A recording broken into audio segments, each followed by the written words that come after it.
크리스마스 연휴를 비롯해 연말 연시 동안 비행기를 이용한 이동 인구가 급증할 것으로 예상됩니다. 애틀랜타 하체필드 잭슨 국제공항은 오늘부터 내년 1월 4일까지 약 370만 명의 여행객이 공항을 이용할 것으로 예상하며 여러 계획을 내놓았습니다. 공항 관계자는 해당 기간 동안 항공기 이용객의 경우 국내선은 출발 2시간 전, 국제선은 3시간 전 공항에 도착해 줄 것을 당부했습니다.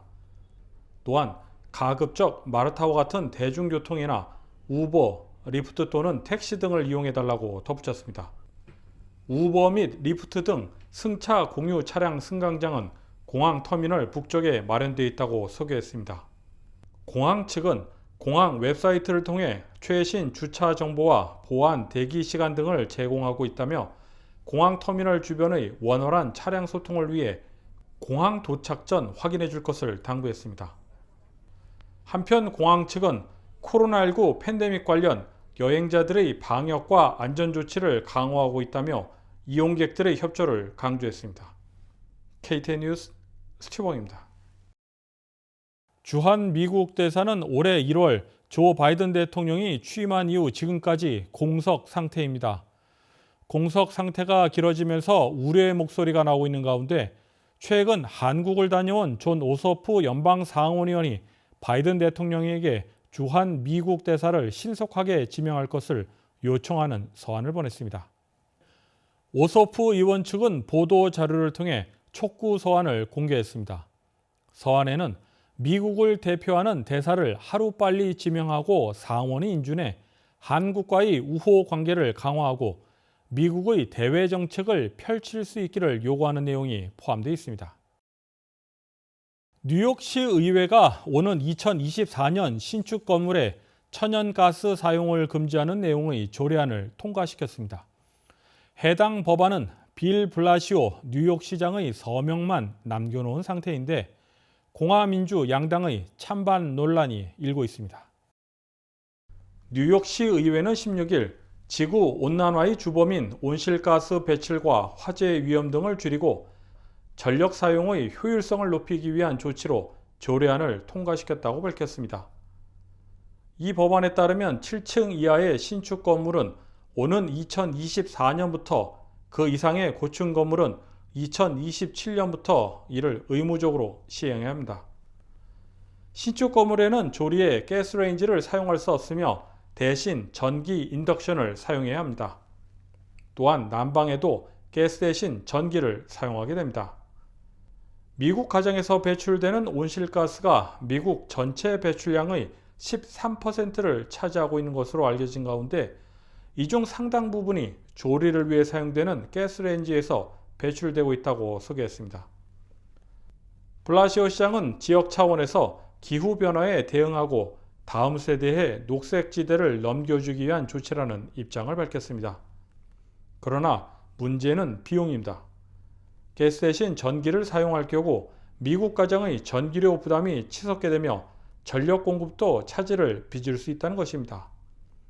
이 문제를 놓고 민주당과 공화당은 전혀 상반된 입장을 보이고 있어 또 다른 갈등 요인으로 부상되고 있습니다. 공화당이 주도하고 있는 조지아와 텍사스 등 20개 주 정부는 지역 정부들이 가스 사용을 제한하는 조례를 제정하지 못하도록 하는 법을 추진 중에 있습니다. KTN 뉴스 스티븐입니다. 다음은 코로나19 소식입니다. 오미크론 변이 확산이 본격화되면서 향후 몇 주간 기록적인 급증이 있을 것이라는 전망이 제기됐습니다. 몇 달 전까지만 해도 작년 겨울과는 다를 것이라는 낙관론이 나오기도 했는데 상황이 뒤바뀌고 있습니다. 끝날 때까지 끝난 것이 아닙니다. 오늘의 코로나19 현황을 종합했습니다. 12월 20일 오후 2시 50분 기준 미국 내 코로나19 누적 확진 환자는 5,183만 3,673명, 누적 사망자는 82만 7,540명입니다. 지난 주말 동안 신규 확진 환자는 32만 1,921명 늘었고 신규 사망자는 1,846명 증가했습니다. 주별 누적 확진 환자는 캘리포니아, 텍사스, 플로리다, 뉴욕, 일리노이 순으로 많습니다.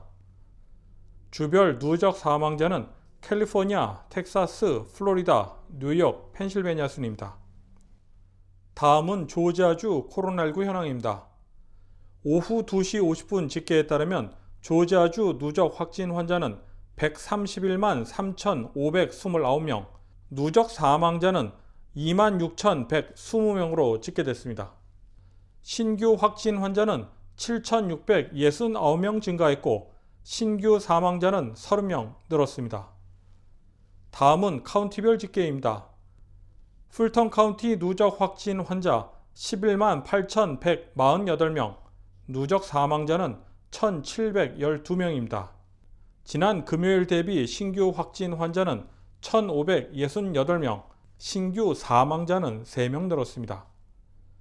귀네 카운티 누적 확진 환자 11만 7,209명, 누적 사망자는 1,457명입니다. 신규 확진 환자는 682명, 신규 사망자는 4명 증가했습니다. 이상 오늘의 코로나19 현황이었습니다.